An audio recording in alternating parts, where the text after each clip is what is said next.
Hello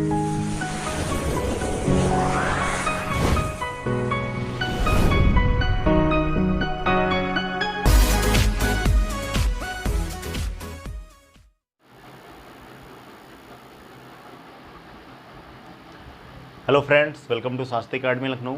तो आज बात करेंगे महत्वपूर्ण अनुच्छेद को लेकर के। जितने भी संविधान में अनुच्छेद हैं उसमें से जो महत्वपूर्ण हैं यहाँ पे हम उनको रिवाइज करेंगे, एग्जाम के लिए महत्वपूर्ण रहेगा। संघ का नाम और राज्य क्षेत्र भारतीय संविधान के अनुच्छेद 1 में वर्णन किया गया है। भाग 1 अनुच्छेद 1। आर्टिकल 2 में नए राज्यों का प्रवेश, आर्टिकल 3 में नए राज्यों का निर्माण, सीमा, नाम और उनके क्षेत्रों में परिवर्तन की बात करता है अनुच्छेद 3। अनुच्छेद 5 से 11 नागरिकता का वर्णन है। अनुच्छेद 5 से 11 भाग 2 में नागरिकता का वर्णन किया गया है। अब इसके बाद अगर देखें आर्टिकल 12 में 12 से 35 मूल अधिकार यानी मौलिक अधिकार फंडामेंटल राइट्स का वर्णन किया गया है 12 से 35 के बीच। 12 में राज्य की परिभाषा है। आर्टिकल 13 बताता है, यहाँ से एक कॉन्सेप्ट निकल के आता है जुडिशियल रिव्यू का, यानी न्यायिक पुनर्विलोकन की बात करता है आर्टिकल 13, आप ऐसे समझ लीजिएगा। आर्टिकल 14 जो है ये जनरल इक्वलिटी की बात करता है, इक्वलिटी बिफोर लॉ और इक्वल प्रोटेक्शन ऑफ लॉ के बारे में बात करता है। आर्टिकल 15 जो है ये धर्म, मूल वंश, जाति, लिंग या जन्म स्थान के आधार पर भेदभाव का निषेध की बात करता है। आर्टिकल 15 में वर्तमान में 6 क्लाज हैं।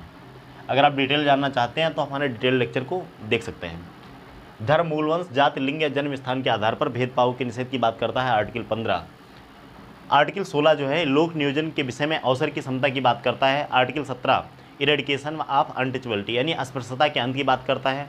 आर्टिकल 18 जो है ये भी आपका महत्वपूर्ण है। आर्टिकल 18 यानी ये उपाधियों के अंत की बात करता है। आर्टिकल 19 में 6 तरीके की स्वतंत्रताओं का वर्णन किया गया है।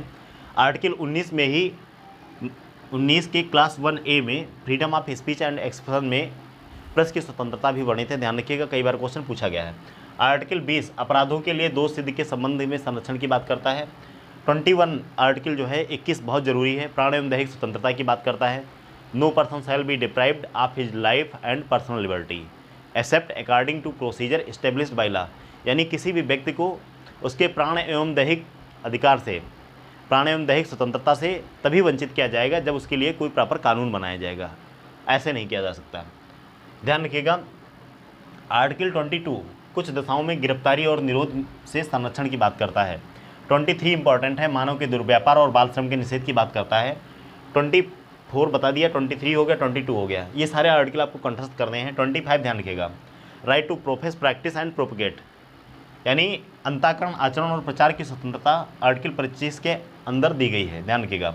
26 में धार्मिक कार्यों के प्रबंधन की स्वतंत्रता की बात करता है।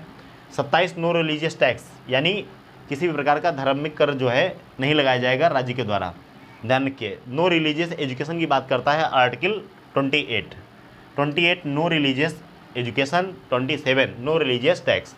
29 जो है ये अल्पसंख्यक वर्गों के हितों के संरक्षण की बात करता है। आर्टिकल 39 ध्यान रखिएगा। 36 से 51 तक डीपीएसपी के बारे में बात की जाती है, directive principles of state policy, राज्य के नीति निर्देशक तत्व। आर्टिकल 39A जो है ये समान न्याय और विधिक सहायता जो होगी ये निःशुल्क दी जाएगी। 37 डीपीएसपी ये जो है इन्फोर्सेबल नहीं होगा। आर्टिकल 44 ध्यान रखिएगा, यूनिफॉर्म सिविल कोड, समान न्याय संहिता की बात करता है। यूनिफॉर्म सिविल कोड आर्टिकल 44, और गोवा एकमात्र ऐसा राज्य है जहाँ पे यूसीसी यानी यूनिफॉर्म सिविल कोड लागू है। दूसरा राज्य आपका उत्तराखंड बनने वाला है। रंजना प्रकाश देसाई की अध्यक्षता में एक आयोग का भी गठन किया गया, एक समिति की भी गठन किया गया उत्तराखंड के लिए, लेकिन अभी लागू नहीं हुआ। गोवा में लागू है यूनिफॉर्म सिविल कोड, ध्यान रखिएगा।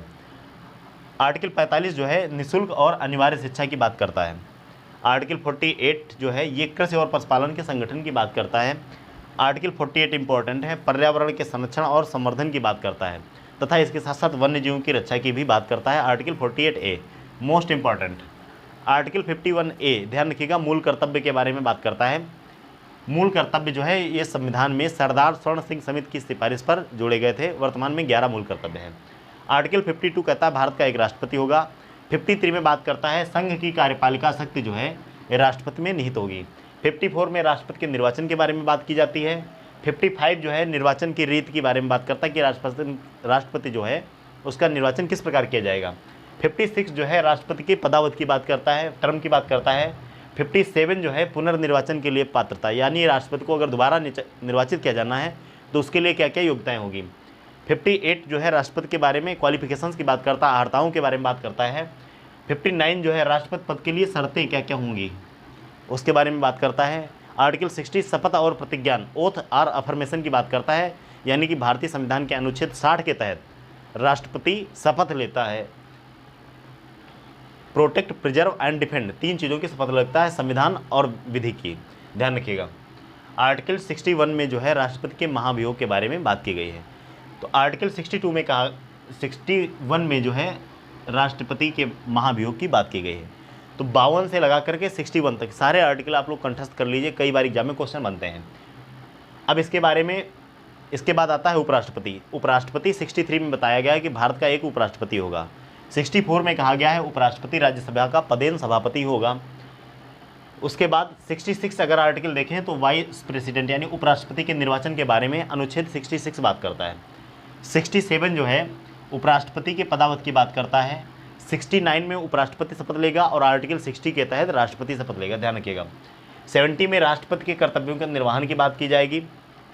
कब की जाएगी? जब भारत का राष्ट्रपति नहीं होगा, यानी राष्ट्रपति की अगर मृत्यु हो जाती है या किसी कारणवश अपना त्यागपत्र दे देंगे तो उपराष्ट्रपति जो होगा वो राष्ट्रपति के रूप में कार्य करेगा।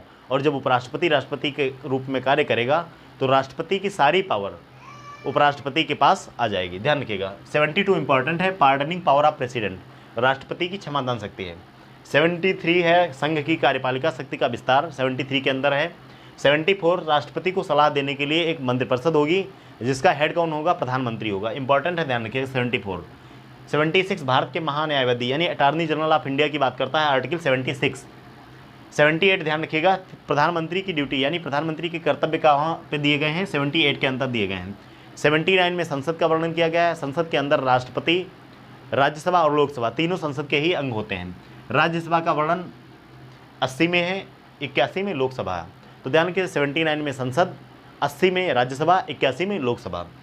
83 में संसद के सदनों की अवधि के बारे में बात की गई है। संसद के सदनों की अवधि की जो बात है ये आर्टिकल 83 के अंदर की गई है। 87 में राष्ट्रपति के अभिभाषण की बात की गई, इंपॉर्टेंट आर्टिकल है, कई बार पूछा गया कि राष्ट्रपति का अभिभाषण जो है किस अनुच्छेद के अंदर है? 87 में।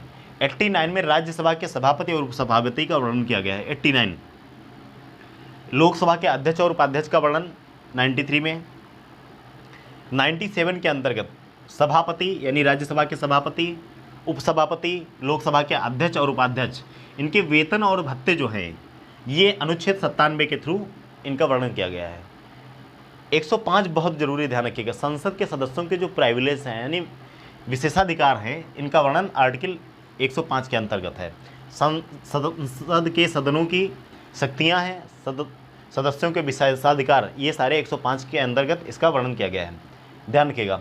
आर्टिकल 108 ये कई बार पूछा गया है, संयुक्त बैठक बुलाएगा कौन? राष्ट्रपति बुलाएगा जो है, और इसकी अध्यक्षता लोकसभा का अध्यक्ष करेगा, ध्यान रखिएगा। 110 धन विधेयक की परिभाषा जो है भारतीय संविधान के अनुच्छेद 110 में दी गई, कई बार पूछा गया है। 112 वार्षिक वित्तीय विवरण जिसको आप बजट कहते हैं, इसका वर्णन भारतीय संविधान के अनुच्छेद 112 में किया गया है। अब ध्यान रखिएगा, अक्सर लोग क्या करते हैं, इस आर्टिकल को छोड़ देते हैं, बहुत ज़रूरी है। विनियोग विधेयक, विनियोग विधेयक जो है ये इसका वर्णन 114 में है, ध्यान रखिएगा। पूछा जाने की संभावना है, जनरली पूछा नहीं जाता लेकिन फिर भी इंपॉर्टेंट है विनियोग विधेयक।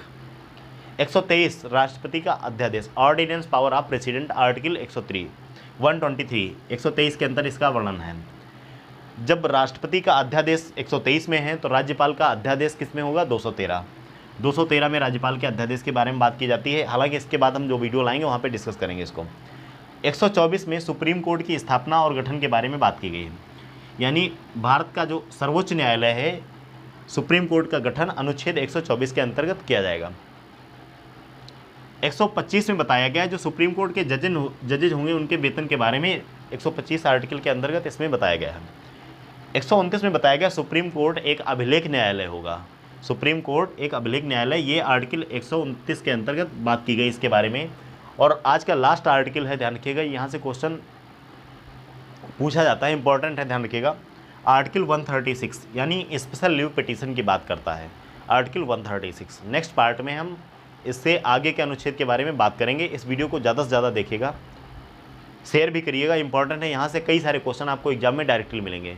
कुछ इंपॉर्टेंट आर्टिकल मैं बता देता हूँ। भारत का महान्यायवादी 76, वैसे तो सारे इंपॉर्टेंट है लेकिन इसको तो आपको रट ही डालना है। संसद 79, राज्यसभा 80, 81 में लोकसभा आपका है। जैसे लोकसभा का अध्यक्ष और उपाध्यक्ष 93, 25 आर्टिकल अंतःकरण, आचरण, प्रचार की स्वतंत्रता वगैरह, ये बहुत ज़रूरी है। आर्टिकल 21 है राइट टू एजुकेशन। ये सारे आर्टिकल्स जो है ना, ये बार बार रिवाइज होते हैं, इन्हें बार बार आप भी रिवाइज करिएगा। ऐसे ही और वीडियो के लिए आप हमारे चैनल को सब्सक्राइब करिए, शेयर करिए, वीडियोज़ पे कमेंट करिए, अपना रिव्यू जरूर दीजिएगा। मिलते हैं नेक्स्ट वीडियो में, तब तक के लिए जय हिंद।